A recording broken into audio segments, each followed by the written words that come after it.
So hello everyone, it's Sakuems here. So this video is going to be a watercolor tutorial. So a lot of you have requested me to do a watercolor tutorial and how I paint with watercolors.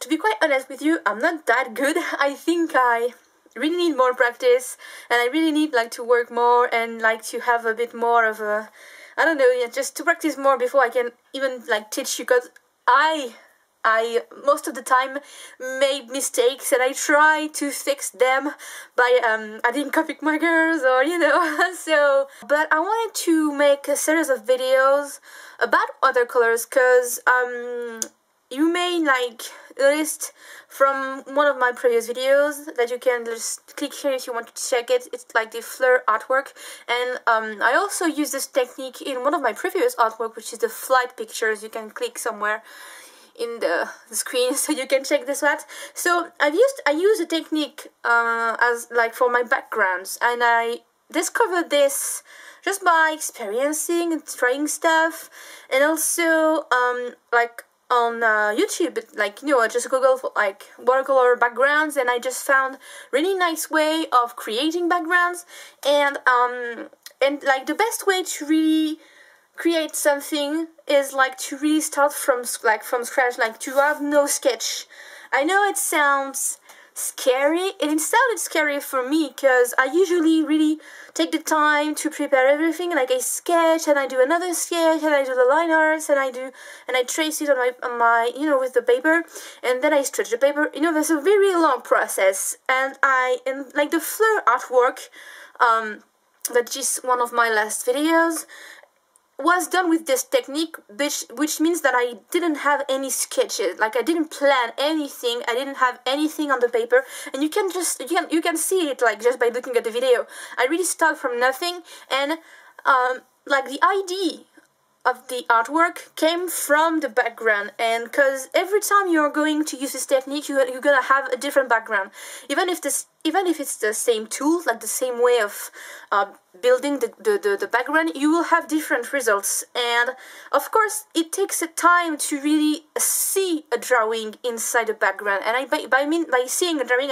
I think some lines will be created by the background, and you may think if you look at it different. I don't know how you can describe that, because I see it, but a lot of people won't see what I see. It's like looking at clouds. Sometimes you look at a cloud and you see some you see a dragon, you see a girl, you see some animals, you see very weird stuff, and everyone has a different has a different vision, the way you look at things. So this technique is really good if you really want to experience, I think, and also if you running out of ideas and you just want to practice something, just try. You don't have to work at big size paper. You just can grab a little piece of paper, as long as it's thick enough. You just put some tape under it, and you put it on your cutting mat or anything really protect your surface. Just put some paper, or I don't know, to protect everything, and try to work this technique. And maybe you can mix the tools or just use one, because I have several I have 4 tools to use to create a bag. Five. One is base with the brush. So there's different techniques. You can mix them or just try 1 or 2. It's just what you want, and you will find it really it's kind of being free to create something. You don't you are not stuck. You don't have boundaries. You don't have your lines to follow.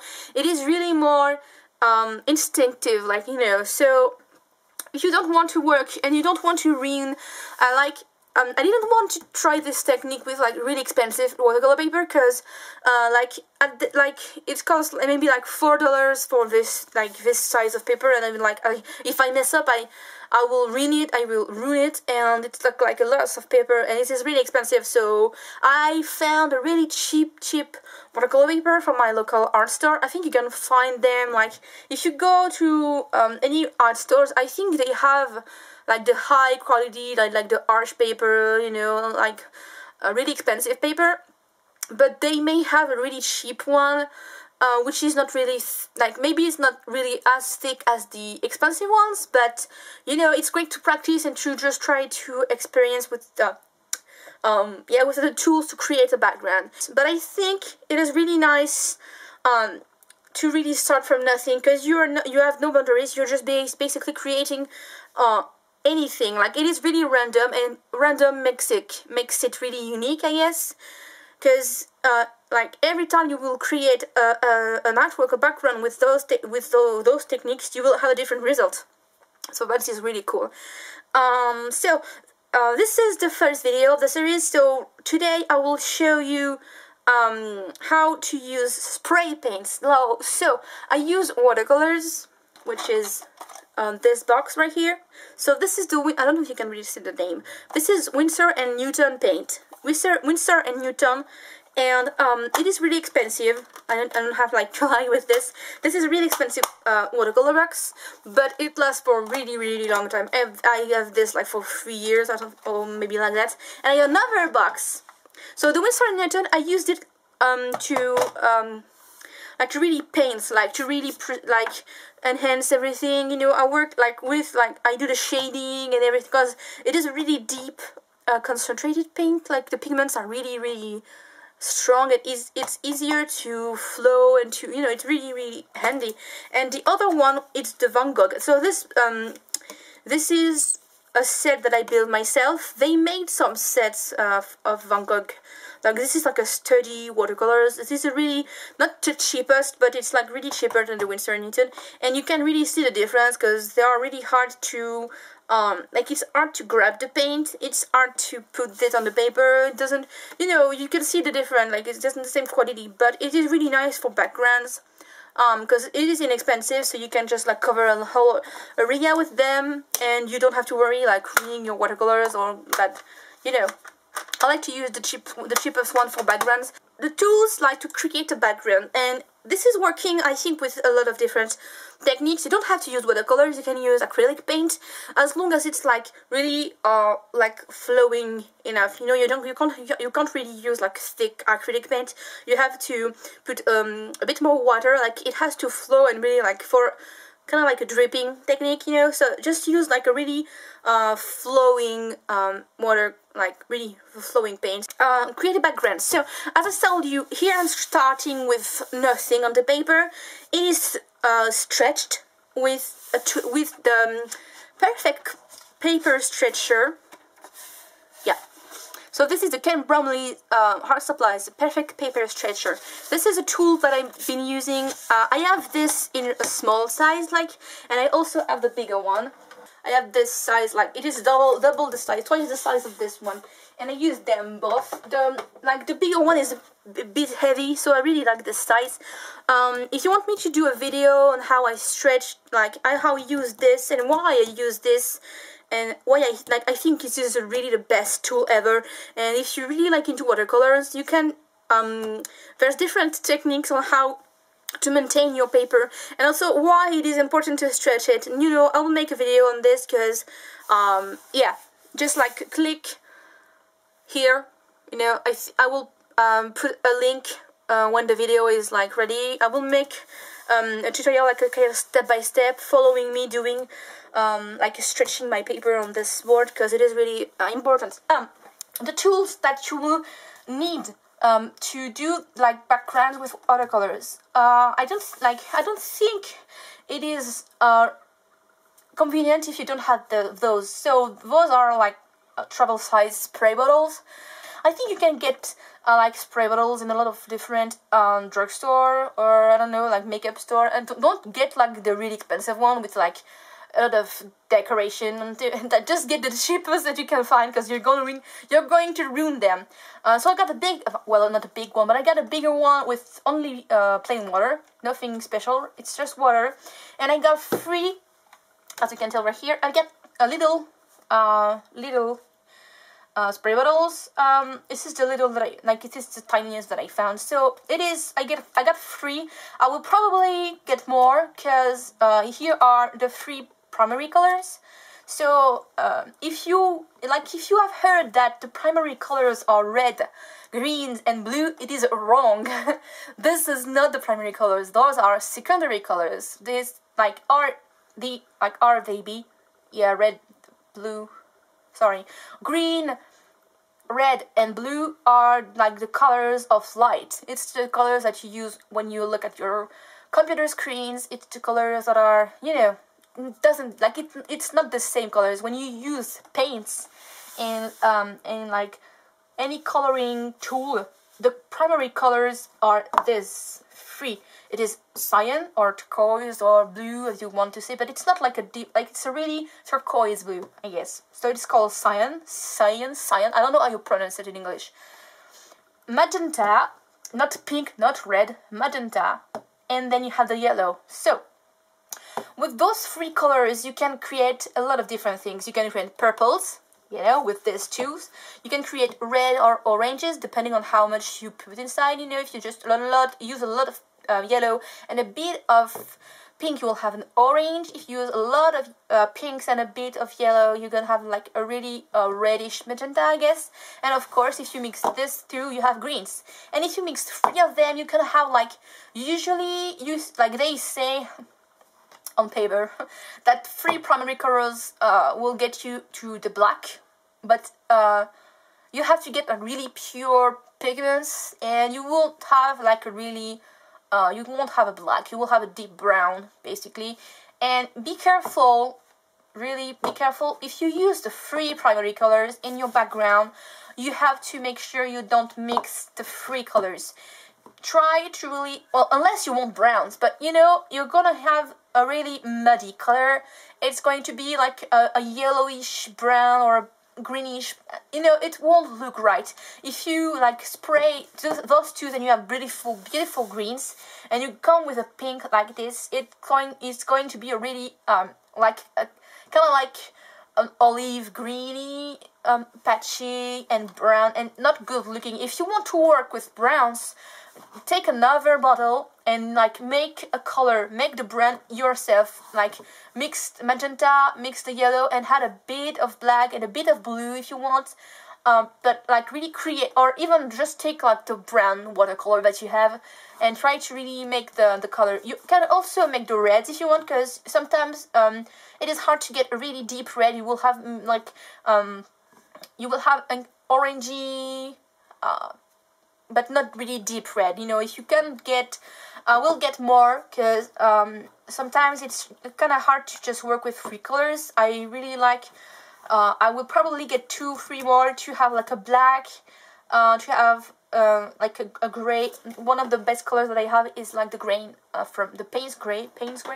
Yeah, those are like, I use this yellow, I think it's like this pink, I mix a bit of them, and this blue. And I really like to have like another bottle with the, like this kind of like, it's not a dark, it's not black, it's like a really dark blue gray, I guess. So I would probably have this one, and I'll also get one so I can put a bit of brown inside, and maybe a red and a green, something like. It's nice if you can get more than 3 bottles, and try to also do the secondary colors, like maybe the green, the purple, the brown, and then maybe a black if you can. You will have like less mixing to do. You can basically create the background only with spraying paint if you want. So enough talking. No, I'm sorry, you're just talking too much, but you know, I can't just like do the thing and just leave you with that. I can explain what I did. So when you have your spray bottle, then you choose the color that you want. You don't have to really get the primary colors. If you want, you can just put just blues, or like blue, dark blue, and maybe a purple, just whatever you want. Just like get the color in them. So I just put water inside, plain water. Then I grab the color with a really thick brush. Let me just show you. So this is like a watercolor brush. And what is really nice with those brushes, they are kind of expensive, but they totally worth it. I think I spent $20, $30 on this one. I got this like for maybe 6 years now, and it's almost brand new, like really, really great quality. And I got another one, a smaller one right here. So I only have 2 of this because they are really expensive. And the reason that I got them is that it is really holding a lot of water, like really, really a lot of water. It's, yeah, basically when you drip your, just let me show you. This is just plain water.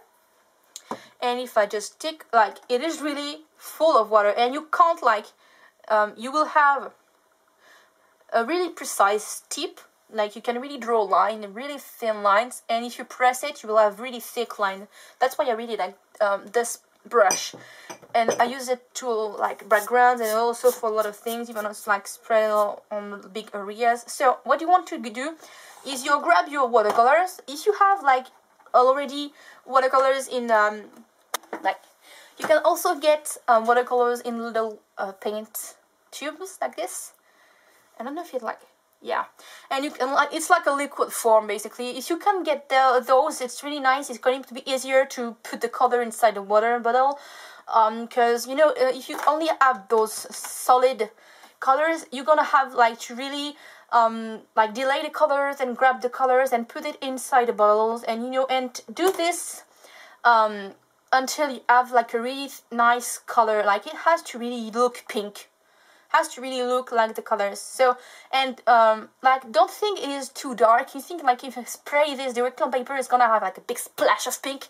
No, no, no, it's okay, because watercolors is really translucent, it's really like transparent, and if you spray it on the paper and you wait, it's going to dry lighter. You know, the color will really be smooth and really like, you can see in my fleur artwork, like the first part of the background, I really like spray a lot of things, and I was going like, oh my god, it is really too deep, it is really too dark. But no, no, no, when it was dried, it was really, really beautiful and really smooth and really light. So I can like, you will have to go maybe come over it maybe twice, for maybe fifth time to really get it. So it's okay if you like, if you mess up when you spray it, don't worry, you can always fix it. You will just spray water, you know, just whatever you want.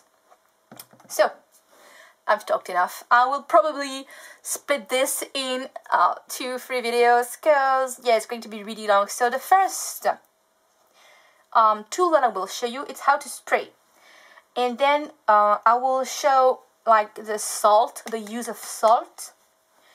I can also show you the use of the drawing gum, which is liquid frisket. And a lot of you guys are wondering like, what is the gray thing that I put before I start coloring? So it is this thing, and I will make a video on this.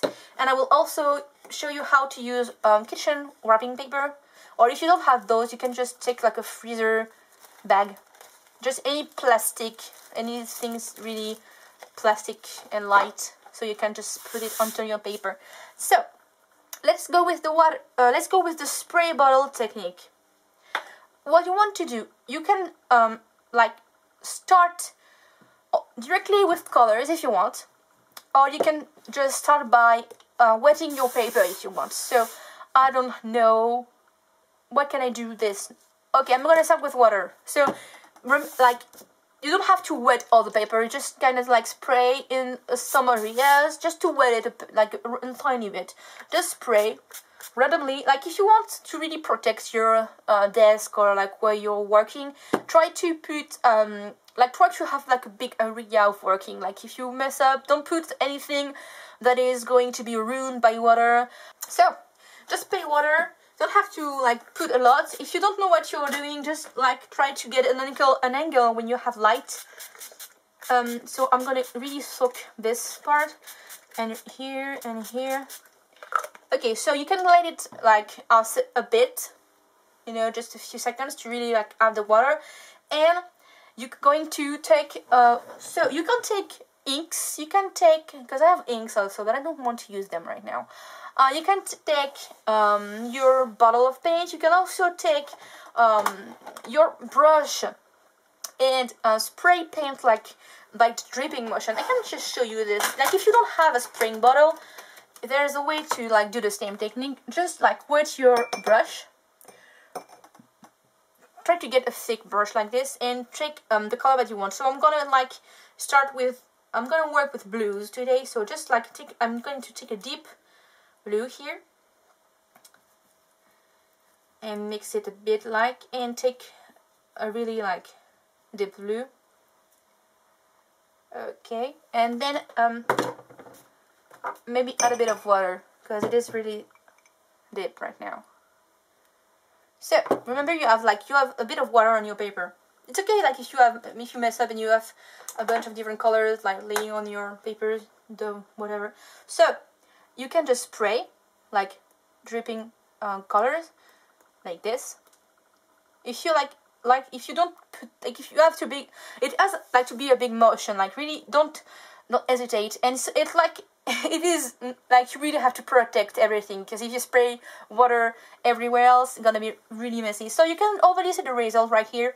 You see that where I put water, it is already like spraying, you know, spreading, and when it's where it is it's dry here, so the color it's sticking and not moving. So you can like you already have really weird results. Just keep doing it. I really like spraying colors. Just like you can change the direction, just like work as you want. You can also spray like this, really tiny, like tiny motions. If you want to change colors, you can just grab another color. Like let's go with purple. Add a bit of water on the purple and spray. And well, not spraying, but like it's kind of like the same. You drip in colors.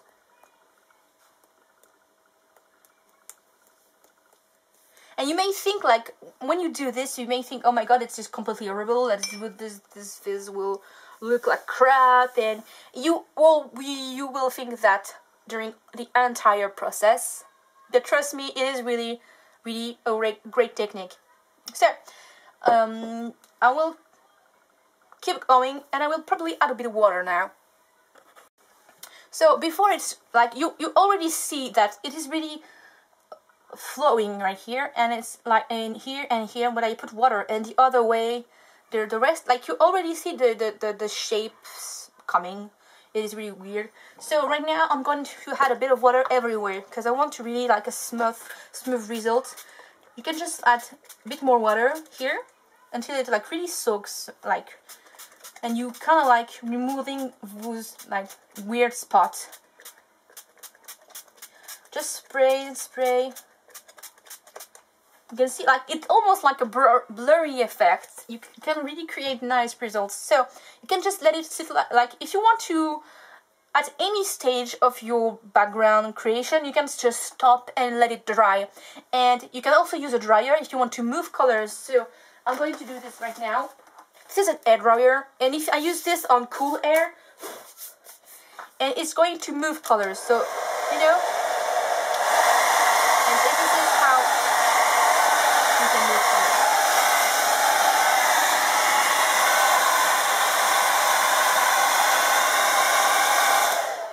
If you want, you can just move colors. You can also take your like board and move it so it spreads and kind of like flows in random directions. You can let it completely flow like this, so you know it is really pouring. And like wipe everything, like wipe the excess, and you have like really like dripping dripping colors. So first, this is the first step. Now you really want to I don't know, what can I do now? I'm going to grab my blues, my blue paint here, and I'm going to grab and spray this almost everywhere. Let's spray here. So with the spray bottle, it depends on like the brand, I guess, like how they build it. But if you spray really close, you're gonna have a big spot like this. If you spray really far, it's going to really put almost everywhere, kind of like an hairbrush, basically hairbrush look, and also a really big spot of blues or like the color that you want. And if you spray in different direction, you're gonna have like a movement of spray. So like if you spray within different angle, maybe like go like here if I spray like this, it's going to be more color here, you know, just as you want. So spray like you want maybe a lot of blue here, has like every time you spray it as colors, but remember when it is drying it will have a different result. It will almost always be lighter. So I'm going to start and working in different direction. I'm going to add a lot of blues on each angle and diagonal like this. then you can grab your water again and try. If you want to really smooth everything, just put a lot of water and it's going to smooth. Like if you don't like one thing, you always can work it unless it's completely dry. But you know, since you're working with a lot of spraying, it won't be dry. It will be dry if you wait for a long time. So you can already see like really funny thing going on. Like here you have the lines, but it is surrounded with like kind of like a white line. So it is like you can't get this result by painting it. You have to really let like randomness go all over the place to have these results. So right now I think I will go with the pinks. I'm going to stick with two colors today. I'm not going to use the yellows because I already used yellow in my previous artwork. So let's go with the pink. Now when you mix colors, when you had a different color, gently, be gentle, don't go all over the place, because you're going to really like it's going to really be mixing really fast. It's better to just spray a little bit, add water if you want, go other with the blue if you want, and like gradually adding it. Don't really think about what you're going to paint over it, like if you're going to create a character, an animal, or maybe just leave it that way, or maybe just use the background and in another artwork, maybe like for scrapbooking, just to create textures, you know, just whatever you want. You don't focus on the result, just spray and have fun and creative techniques. So right now I only used two techniques. I used the spraying bottles and I used the dripping with the brush. Let's go with the pink. So you can already see when it's drying, it is creating really weird result right here.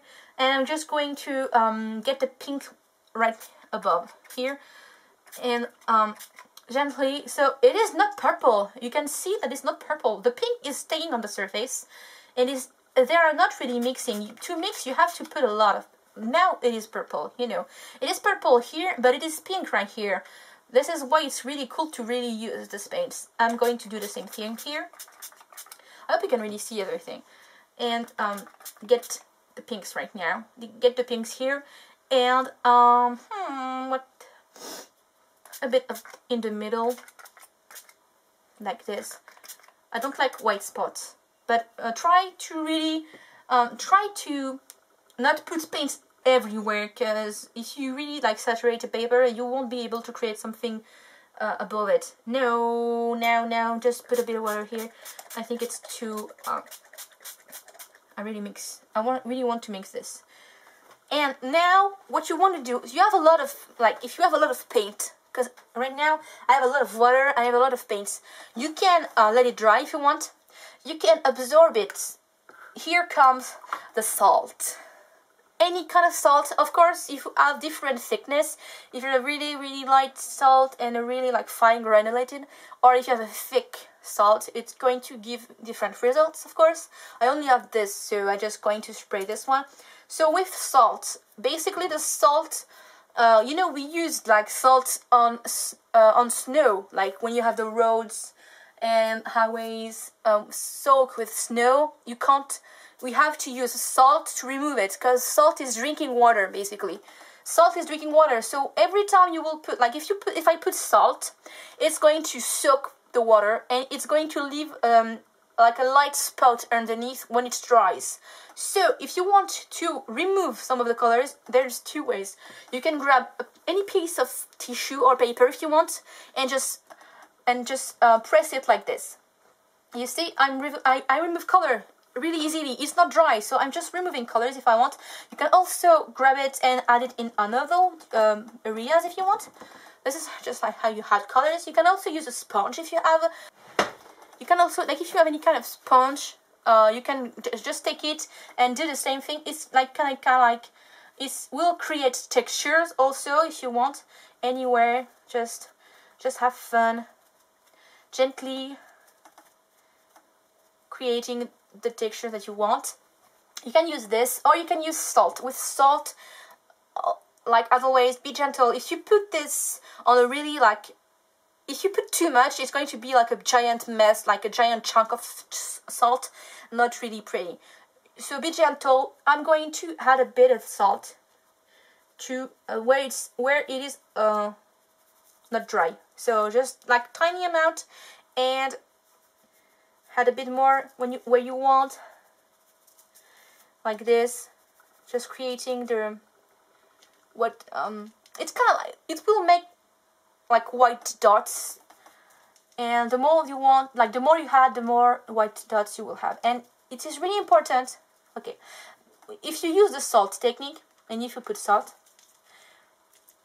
it is really important to let it completely dry. If you don't wait, trust me, I did this one time. If you don't wait for the complete, like the drying process without hair dryer, don't use anything, just let it completely dry.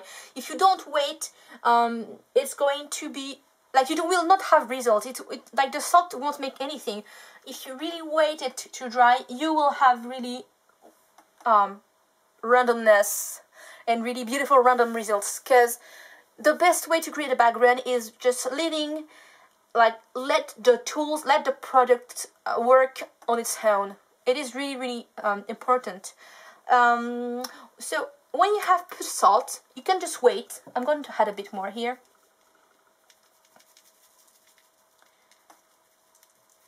My mom is always looking for the salt, and I just like, oh, it's on my desk, I use it to paint. And she's like, what? It's kind of weird sometimes, but yeah, I'm just going to add a bit more here. You can just like, if you like, just like, you can do like the first layer, I guess. First layer of salt, and come back in a few hours, and like, and you can add a bit more paint and use the salt again if you want. Like, if you don't like the result, if you don't like how it looks, you don't think it has enough, there is not enough result, you don't really see it, you know. And every time you're like, everything you will add or remove, it's going to change the background. You can already see, like, during the time that I just made it, like when I speak, it has changed a lot. You can't really see the dripping from the first thing that I did. You can't see the lines anymore. You can, like, you know, it is really changing all the time. So just have fun. Those are only two techniques, you know, just the spraying and the salt. There's many other techniques that I will show you in the part 2 of this tutorial. So yes, thanks for watching, guys. Bye bye.